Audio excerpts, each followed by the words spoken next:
ಇವತ್ತಿನ ರೆಸಿಪಿ ತಂಬಿಟ್ಟು. ಸಾಮಾನ್ಯವಾಗಿ ಹಬ್ಬಗಳಲ್ಲಿ ನೈವೇದ್ಯಕ್ಕೆ ಪ್ರಸಾದಗಳನ್ನು ನಾವು ತಯಾರು ಮಾಡ್ತೀವಿ. ಇವಾಗ ಶಿವರಾತ್ರಿ ಹಬ್ಬ ಹತ್ರ ಬರ್ತಿರೋದ್ರಿಂದ ಶಿವರಾತ್ರಿಯಲ್ಲಿ ಶಿವನಿಗೆ ಪ್ರಿಯವಾಗಿರುವಂಥ ತಂಬಿಟ್ಟನ್ನು ಯಾವ ರೀತಿಯಾಗಿ ಈಸಿಯಾಗಿ ಮಾಡೋದು ಅಂತ ನೋಡೋಣ. ಅಷ್ಟೇ ಅಲ್ಲದೆ ಅದರಲ್ಲೂ ನಾನು 3 ರೀತಿಯಲ್ಲಿ ತಂಬಿಟ್ಟನ್ನು ಮಾಡೋದು ಹೇಗೆ ಅಂತ ತಿಳಿಸ್ಕೊಡ್ತಾ ಇದ್ದೀನಿ. ಹೊಸಬ್ರೂ ಸಹ ಇದನ್ನು ತುಂಬ ಈಸಿಯಾಗಿ ಮಾಡ್ಬೋದು. ನಮಸ್ಕಾರ ಸ್ನೇಹಿತರೆ, ನಮ್ಮ ನಿರೀಕ್ಷೆ ಟಿವಿ ಕುಕಿಂಗ್ ಚಾನಲ್ಗೆ ಆತ್ಮೀಯ ಸ್ವಾಗತ. ಚಾನಲ್ಗೆ ಹೊಸಬರಾಗಿದ್ದರೆ ಇದುವರೆಗೂ ಚಾನಲ್ನ ಸಬ್ಸ್ಕ್ರೈಬ್ ಮಾಡದೇ ಇರೋರು ದಯವಿಟ್ಟು ಚಾನಲ್ನ ಸಬ್ಸ್ಕ್ರೈಬ್ ಮಾಡಿ, ಪಕ್ಕದಲ್ಲಿರುವಂಥ ಬೆಲ್ ಗಂಟೆಯನ್ನು ಒತ್ತಿ. ಇದರಿಂದ ನಾವು ಮಾಡುವಂಥ ಹೊಸ ಹೊಸ ರೆಸಿಪಿಗಳು ಆದಷ್ಟು ಬೇಗ ನಿಮ್ಮನ್ನು ತಲುಪುತ್ತೆ. ಬನ್ನಿ ಈಗ ರೆಸಿಪಿಯನ್ನು ಈಗ ಮೊದಲಿಗೆ ಪುರಿ ಅಕ್ಕಿ ತಂಬಿಟ್ಟನ್ನು ಯಾವ ರೀತಿಯಾಗಿ ಮಾಡೋದು ಅಂತ ನೋಡೋಣ. ಮೊದಲಿಗೆ ಇಲ್ಲಿ ನಾನು ಅಕ್ಕಿಯನ್ನು ಹುರ್ಕೊಂಡ್ಬಿಟ್ಟು ಅದನ್ನು ಪುಡಿ ಮಾಡಿ ಇಟ್ಕೊಂಡಿದ್ದೀನಿ. ನಂತರ ಅದಕ್ಕೆ ಎಳ್ಳು, ಕಡಲೆ ಬೀಜ, ಕೊಬ್ಬರಿ, ಕಡಲೆ ಮತ್ತು ಏಲಕ್ಕಿ ಪುಡಿಯನ್ನು ತಗೊಂಡಿದ್ದೀನಿ. ಜೊತೆಗೆ ಬೆಲ್ಲವನ್ನು ಸಹ ತಗೊಂಡಿದ್ದೀನಿ. ಈಗ ಬೆಲ್ಲವನ್ನು ನಾನು ಕರಗಿಸ್ಕೊಳ್ತಾ ಇದ್ದೀನಿ. ಇದು ಒಂದೆಳೆ ಎರಡೆಳೆ ಅಂತ ಏನೂ ಇಲ್ಲ, ಬೆಲ್ಲ ಕರಗಿದ್ರೆ ಮಾತ್ರ ಸಾಕು. ನೋಡಿಸ್ತಾ ಇದ್ದೀರಲ್ವಾ, ಈಗ ಇದು ಚೆನ್ನಾಗಿ ಕರಗಿದೆ. ಇದನ್ನು ನಾನೀಗ ಸ್ಟ್ರೈನರಿಂದ ಸೋಸ್ಕೊಳ್ತೀನಿ. ಈಗ ಸ್ಟ್ರೈನರಿಂದ ಈ ಬೆಲ್ಲದ ನೀರನ್ನು ಸೋಸ್ಕೊಳ್ತಾ ಇದ್ದೀನಿ. ಯಾಕೆಂದರೆ ಇದರಲ್ಲಿ ಏನಾದರೂ ಚಿಕ್ಕ ಪುಟ್ಟ ಕಸ ಇದ್ದರೆ ಹೋಗುತ್ತೆ ಅಂತ ನಾನೀಗ ಕ್ಲೀನಾಗಿ ಇದನ್ನು ಸೋಸ್ಕೊಳ್ತಾ ಇದ್ದೀನಿ. ಈಗ ಮೊದಲಿಗೆ ನಾನು ಒಂದು ಬೌಲಿಗೆ ಹುರಿದು ಪುಡಿ ಮಾಡಿಟ್ಕೊಂಡಿರುವಂಥ ಹಿಟ್ಟನ್ನು ಹಾಕ್ಕೊಳ್ತಾ ಇದ್ದೀನಿ. ನಂತರ ಎಳ್ಳನ್ನು ಹಾಕ್ಕೊಳ್ತಾ ಇದ್ದೀನಿ.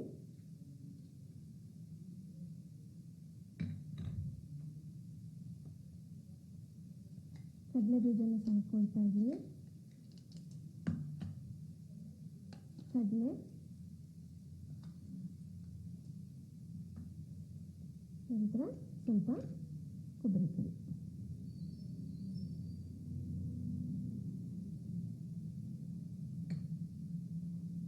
ನಂತರ ಸುವಾಸನೆಗೋಸ್ಕರ 1/4 ಟೀ ಸ್ಪೂನಷ್ಟು ಏಲಕ್ಕಿ ಪೌಡರನ್ನು ಹಾಕ್ಕೊಳ್ತಾ ಇದ್ದೀನಿ. ಈಗ ಇವೆಲ್ಲದನ್ನು ಚೆನ್ನಾಗಿ ಮಿಕ್ಸ್ ಮಾಡ್ಕೊಳ್ಳೋಣ.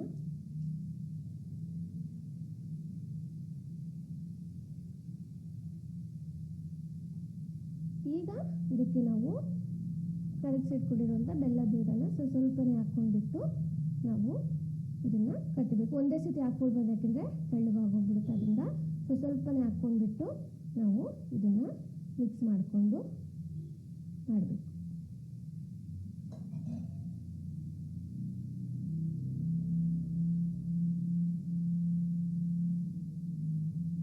ಮಸ್ತಾ ಇದೆಯಲ್ವಾ?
ನೋಡ್ತಾ ಇದ್ದೀರಲ್ಲ, ಈ ರೀತಿ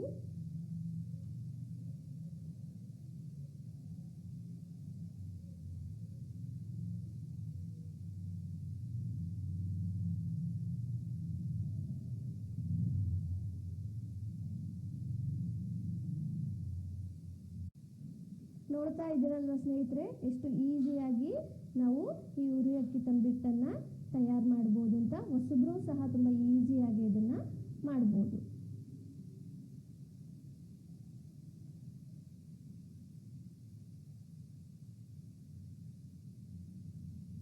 ಈಗ ಎಲ್ಲದನ್ನು ನಾನೀಗ ಉಂಡೆ ಕಟ್ಕೊತೀನಿ.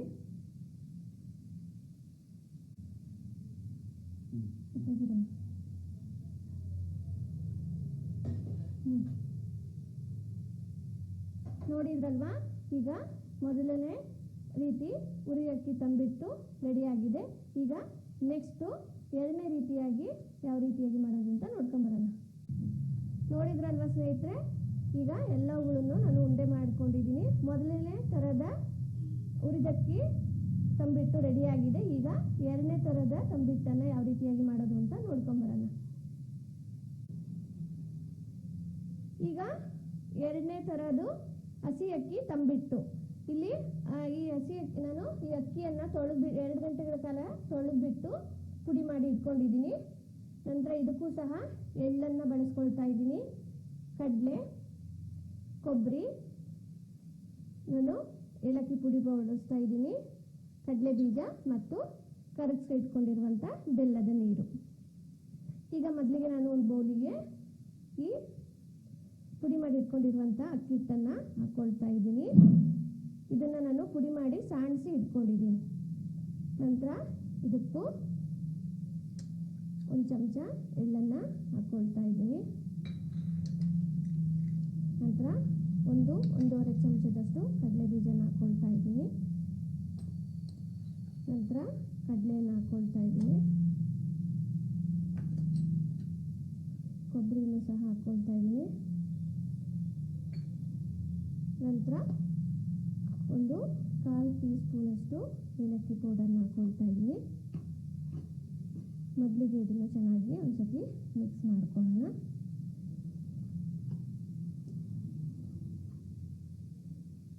ಈಗ ಇದಕ್ಕೂ ಸಹ ಸ್ವಲ್ಪನೇ ಬೆಲ್ಲದ ನೀರು ಹಾಕ್ಕೊಂಡು ಕಲಿಸ್ಕೊಳ್ಬೇಕು. ಒಂದೇ ಸತಿ ಹಾಕ್ಕೊಳಕ್ಕೆ ಹೋಗ್ಬಾರ್ದು.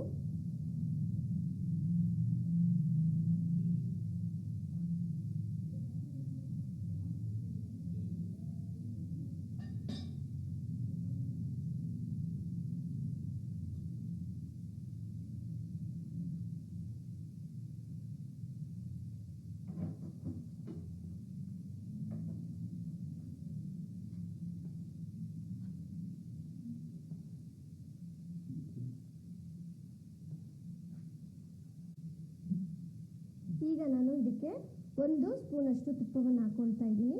ಈ ಹಸಿ ಅಕ್ಕಿ ತಂಬಿಟ್ಟಿಗೆ ತುಪ್ಪ ಹಾಕ್ಕೊಂಡ್ರೆ ಟೇಸ್ಟ್ ತುಂಬ ಚೆನ್ನಾಗಿರುತ್ತೆ. ಈಗ ಇದೆಲ್ಲದನ್ನು ಮಿಕ್ಸ್ ಮಾಡಿಕೊಂಡು ನಾವು ಉಂಡೆಗಳಾಗಿ ಮಾಡ್ಕೊಳ್ಳೋಣ. ನೋಡ್ತಾ ಇದ್ದೀರಲ್ಲ ಎಷ್ಟು ಕರೆಕ್ಟಾಗಿ ಹದ ಇದೆ.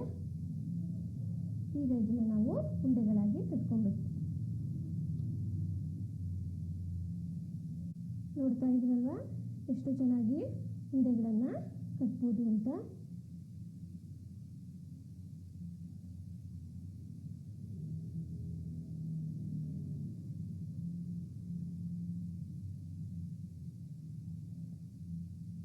ಈ ಸೈಜ್ನ ಬೇಕಾದರೆ ಸ್ವಲ್ಪ ದೊಡ್ಡದು ಚಿಕ್ಕದು ಸಹ ಮಾಡ್ಕೊಳ್ಬೋದು.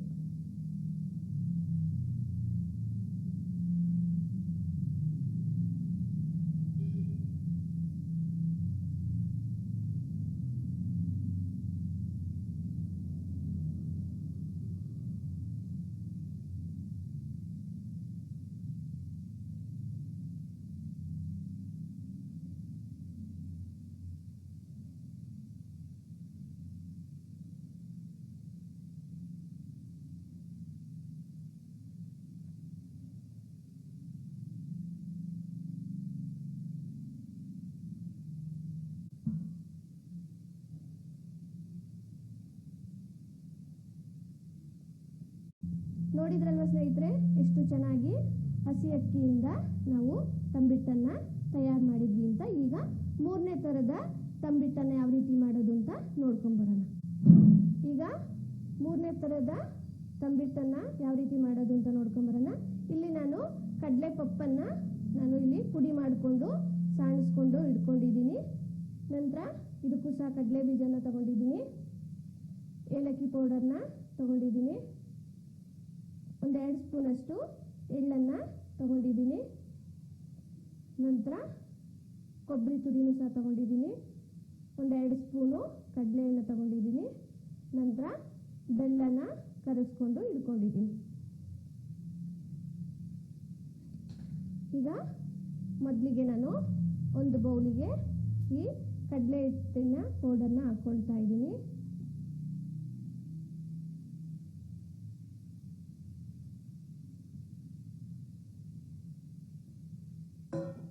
ಈಗ ಇದಕ್ಕೆ ಕೊಬ್ಬರಿ ತುರಿನ ಹಾಕ್ಕೊಳ್ತಾ ಇದ್ದೀನಿ.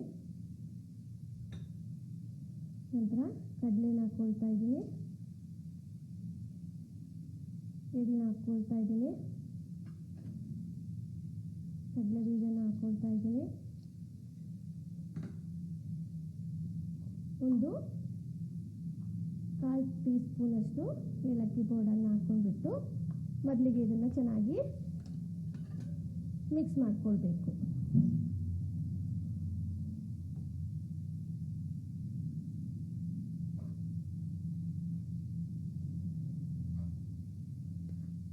ನಾವು ಹಾಕಿರುವಂಥ ಎಲ್ಲ ಇಂಗ್ರೀಡಿಯೆಂಟ್ಸು ಚೆನ್ನಾಗಿ ಮಿಕ್ಸ್ ಆಗಬೇಕು. ಈಗ ಇದಕ್ಕೆ ನಾನು ಕರಗಿಸಿಟ್ಕೊಂಡಿರುವಂಥ ಬೆಲ್ಲದ ನೀರನ್ನು ಸ್ವಲ್ಪನೇ ಹಾಕ್ಕೊಂಡ್ಬಿಟ್ಟು ಮಿಕ್ಸ್ ಮಾಡ್ಕೊಳ್ತೀನಿ. ಇದಕ್ಕೂ ಸಹ ಒಂದೇ ಸತಿ ಹಾಕ್ಕೊಳಕ್ಕೆ ಹೋಗಬೇಡಿ. ಈ ರೀತಿ ಒಂದು ಸ್ವಲ್ಪನೇ ಹಾಕ್ಕೊಂಡ್ಬಿಟ್ಟು ಚೆನ್ನಾಗಿ ಮಿಕ್ಸ್ ಮಾಡ್ಕೊಳ್ತಾ ಹೋಗಬೇಕು.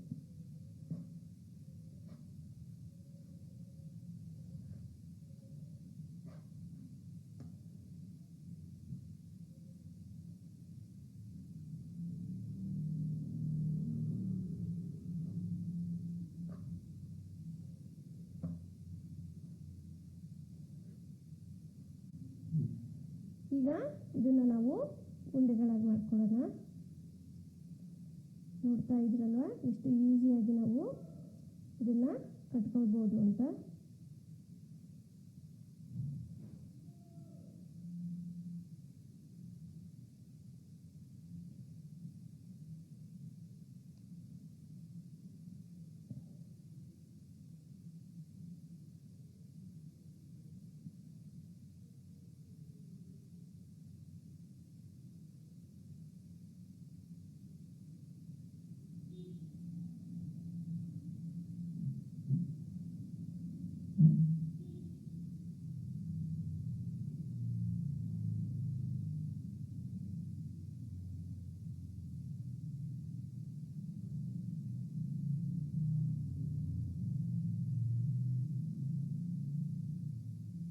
ಈಗ ಎಲ್ಲದನ್ನು ನಾನೀಗ ಒಂದೇ ಕಡೆ ಕಟ್ಕೊತೀನಿ.